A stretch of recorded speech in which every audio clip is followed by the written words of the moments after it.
Hello, good morning. आज हम discuss करेंगे एसिड बेस एंड सॉल्ट में अपना next topic that is salt. इसके पहले आपने एसिड बेस देख लिया था, तो आज बेटे हम मेन डिस्कस करते हैं यहाँ पे सॉल्ट। ठीक है, तो पहली बात है सॉल्ट क्या होता है। देखिए जनरली क्या होता है, salt the compounds of acid and base, ये इसकी सिंपल सी डेफिनेशन है। ठीक है, लेकिन क्या है, सॉल्ट ऐसा कंपाउंड होता है जो एसिड एंड बेस से मिलके बना हो। ठीक है, तो हम क्या कहते हैं, सॉल्ट कहते हैं। और जितने भी सॉल्ट होते हैं आपके, ये आयनिक कंपाउंड होते हैं या इलेक्ट्रोवैलेंट कंपाउंड्स कह सकते हैं हम।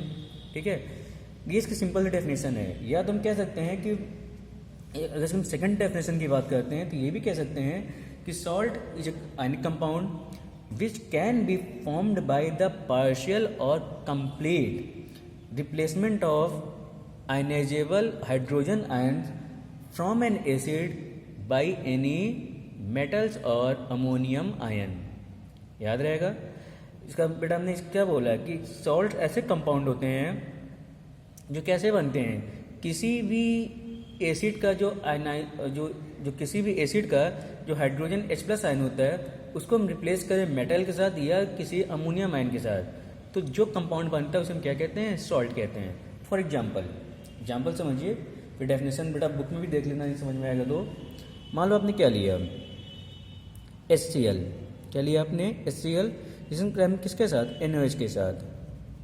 ठीक है, यहाँ देखा जाए तो ये HCl है, इसके पास क्या है, आयनाइजेबल H+ आयन है। ठीक है, अगर इसको हम रिप्लेस कर दें किसी मेटल के साथ तो क्या बन जाएगी, ये NaCl प्लस क्या बन जाएगा, वाटर। तो क्या बन गया आपका, सॉल्ट। यानी किसी भी एसिड का जो आयनाइजेबल H+ आयन होता है उसको हम रिप्लेस करते किसी मेटल के साथ, तो जो कंपाउंड बनते हैं हम क्या कहते हैं, सॉल्ट कहते हैं। दूसरा एग्जांपल लीजिए, मान लो बेटा आपने क्या लिया, HCl प्लस NH4OH। ठीक है, आयनाइजेबल H+ आयन है, इसको रिप्लेस करेंगे किसके साथ, अमोनियम आयन के साथ, तो क्या बन जाएगा, ये NH4Cl प्लस H2O। क्या बन गया, ये सॉल्ट। ये जनरल सॉल्ट की डेफिनेशन होती है, एग्जाम्पल है, इसको याद रखिएगा।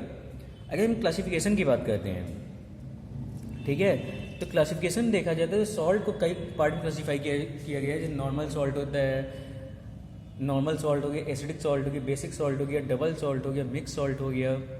ठीक है, या कॉम्प्लेक्स सॉल्ट हो गए।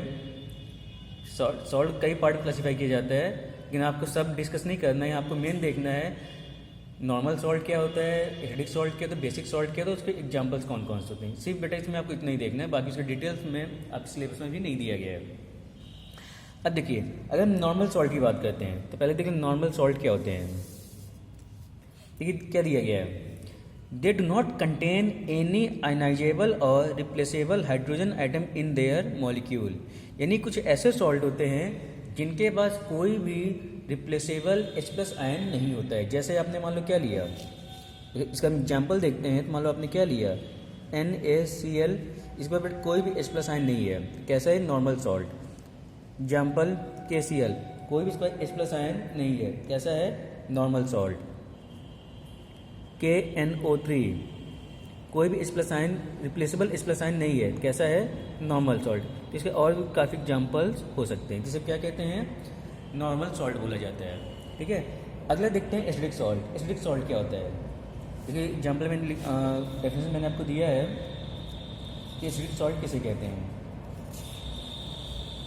देखिए एसिडिक सॉल्ट क्या है, दीज आर दो salt which contains replaceable hydrogens ion. ठीक है, यानी ये ऐसे सॉल्ट होते हैं जिनके पास क्या होता है, रिप्लेसेबल H+ आयन्स होते हैं, जिसे हम क्या कहते हैं, एसिडिक सॉल्ट कहते हैं। जैसे एग्जाम्पल देखा जाए, इसका एग्जाम्पल है, जैसे एग्जाम्पल क्या है इसके पास, देखिए NaHSO4, इसका एग्जाम्पल ये एसिडिक सॉल्ट का। दूसरा एग्जाम्पल देते हैं हम KHSO3, किसका एग्जाम्पल है, एसिडिक सॉल्ट का। और भी एग्जाम्पल ले सकते हैं हम, आपने मान लो क्या लिया, NaHCO3। ऐसी काफ़ी सॉल्ट इस एग्जाम्पल्स हो सकते हैं। ठीक है, तो इसके एग्जाम्पल्स ही हैं एसिडिक सॉल्ट के। इसे हम एसिडिक सॉल्ट कहते क्यों हैं, वो भी तो समझ लें हम। अब देखिए इसमें होता क्या है, किसके पास क्या है, रिप्लेसेबल H+ आयन, यानी अपने H+ आयन क्या कर सकते हैं, दे सकते हैं। एक्वा सोल्यूशन में इनके एस प्लस आयंस क्या हो सकते हैं, फ्री हो सकते हैं, इसीलिए इसे हम एसिडिक हाइड्रोजन एसिडिक सॉल्ट कहते हैं। देखिए फिर मान लो सपोज करो, हम सब सिंपल से केस लेके चलते, मान लो हमने इसको लिया, सब सिंपल कंपाउंड मिलता है आपको। अगर आप बेटा NaHCO3 अगर इसको हम आयनाइज कर दें तो किसमें टूटेगा, ये देखिए Na plus HCO3 minus ionise हो गया। अब जब इसकी बात करिए HCO3 माइनस, इसको हम फिर से अगर आयनाइज कर दें तो किसमें टूटेगा, ये H प्लस CO3 2 माइनस। ठीक है, तो आप क्या देख रहे हो, किसने क्या दिया आपको, H प्लस आयन दिया, और H प्लस आयन किसकी प्रॉपर्टी होती है, एसिडिक नेचर शो करता है। ठीक है, जिसे हम क्या कहते हैं, एसिडिक सॉल्ट बोला जाता है। सिमिलरली हम नेक्स्ट देखते हैं तो हमारा आता है उसमें बेसिक सॉल्ट। इसके पहले आपने एसिडिक सॉल्ट देखा था, नेक्स्ट क्या मिल गया आपको, बेसिक सॉल्ट। क्या दे रहा है, salt which are formed by the incomplete neutralization of poly acidic bases, इसे हम क्या कहते हैं, बेसिक सॉल्ट बोलते हैं। एग्जाम्पल देखते हैं, मान लो आपने क्या लिया, एग्जाम्पल समझिए, MgOH का होल ट्वाइस बेस हो गया, प्लस मान लो बेटा आपने क्या लिया यहाँ पे HCl। ठीक है, तो बनता है क्या, देखिए इसके वैसे इसको दोनों OH आयन देना चाहिए, लेकिन दो OH आयन प्रोवाइड करता नहीं है, तो बनता क्या है, देखिए ये MgOH और साथ में क्या बन गया Cl, और बाहर क्या हो गया H2O। तो इसमें बेटा क्या देख रहे हो कि जो इसमें बेस है, ठीक है, उसका इनकम्प्लीट न्यूट्रलाइजेशन हुआ है, टोटल उसका न्यूट्रलाइजेशन नहीं हुआ है। अगर किसी भी बेस के इनकम्प्लीट न्यूट्रलाइजेशन से जो सॉल्ट बनते हैं उसमें क्या कहते हैं, बेसिक सॉल्ट कहते हैं। और बेसिक सॉल्ट क्यों कहते हैं, क्योंकि उसमें एक क्या होता है आपका OH आयन उसमें रहता है, जिसे हम क्या कहते हैं, बेसिक सॉल्ट कहते हैं। ठीक है, इसके और एग्जाम्पल देखें, अधिक एग्जाम्पल देखा जाए तो क्या हो सकता है, CuOHCl किस एग्जाम्पल हो गया, बेसिक सॉल्ट का। और एग्जाम्पल देखें PbOHNO3, ये किसका एग्जाम्पल है, बेसिक सॉल्ट का। जनरली से बेटा क्या कहेंगे हम, बेसिक कॉपर क्लोराइड कह देंगे, और इसे कह देंगे बेसिक लेड नाइट्रेट। ठीक है, तो ये कुछ आपके सॉल्ट हो गए, एसिडिक सॉल्ट हो गया, बेसिक सॉल्ट हो गया और नॉर्मल सॉल्ट हो गया। बाकी इसकी प्रॉपर्टीज़ हैं, प्रॉपर्टीज़ क्या होती है सॉल्ट की, उसको आप बुक से बेटा देख लेना, बाकी इसके यूजेस क्या है उसको आप बुक से पढ़ लीजिएगा, नोट्स में मैंने प्रोवाइड किया है। ठीक है, इतना आपको देखना था एसिड बेस एंड सॉल्ट में। इसमें छोटा टॉपिक बचता है इंडिकेटर और पीएच, इसको भी हम डिस्कस करते हैं अभी। चलो बेटा आगे हम डिस्कस करते हैं इसमें पीएच वैल्यू। पहले समझिए पीएच वैल्यू क्या होती है। ठीक है, पीएच वैल्यू बड़ा सिंपल सा मतलब होता है, it is a negative log of the magnitude of hydrogen ion concentration present in a solution.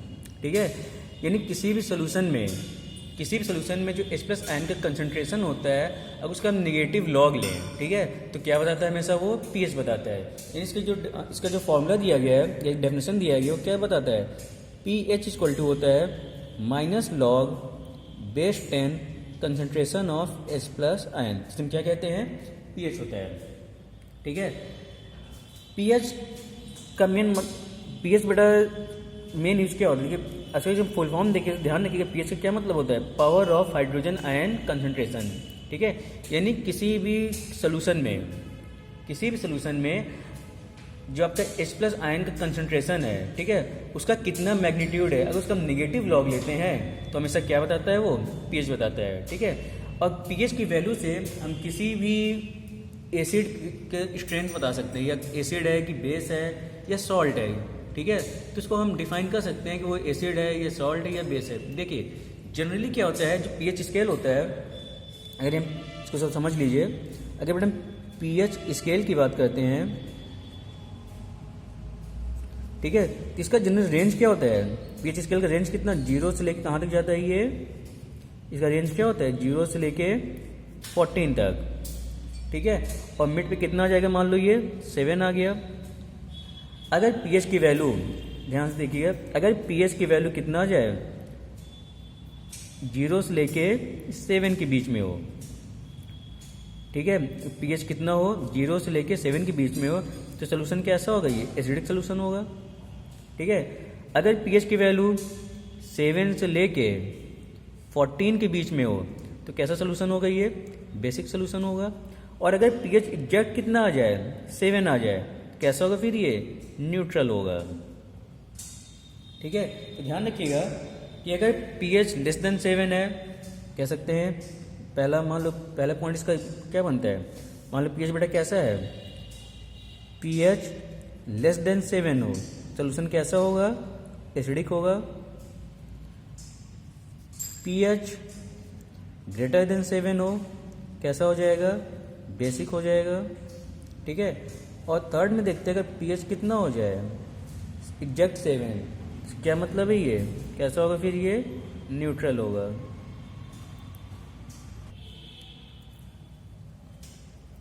ये बेटे जनरली पीएच के कुछ रिजल्ट ध्यान रखिएगा कि पीएच की वैल्यू लेस देन 7 हो तो एसिडिक सोल्यूशन होगा, ग्रेटर देन 7 हो बेसिक सोल्यूशन होगा, और एग्जैक्ट 7 आ जाए कितना होगा, न्यूट्रल सोल्यूशन होगा।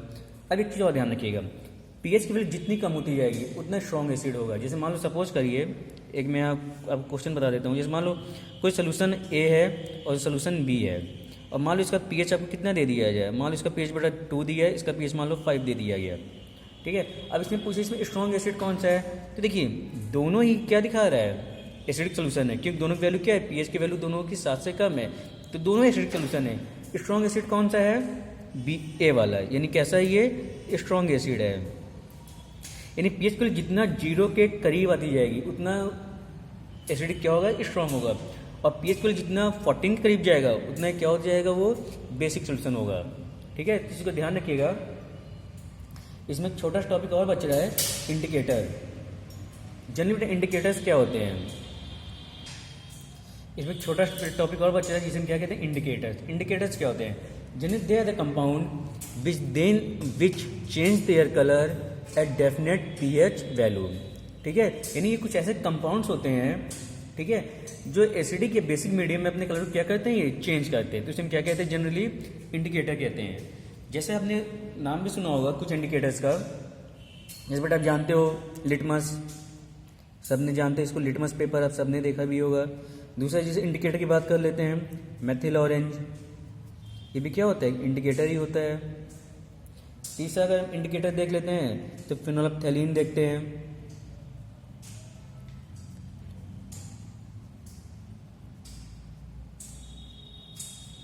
ठीक है, ये कुछ इंडिकेटर्स के नाम दिए गए हैं। अगर इसका हम कलर देखते हैं एसिड में और बेस में, तो आप जानते हो कोई भी लिटमस पेपर एसिड में कलर क्या देता है, ये रेड देता है, इसको बेटा आप ऑलरेडी जानते हैं। और बेस में कैसा कलर देगा, ये ब्लू कलर दे देता है। जबकि जब मेथिल ऑरेंज की बात करते हैं, एसिडिक कलर, एसिडिक होगा तो कैसा देगा, ये पिंक कलर देगा।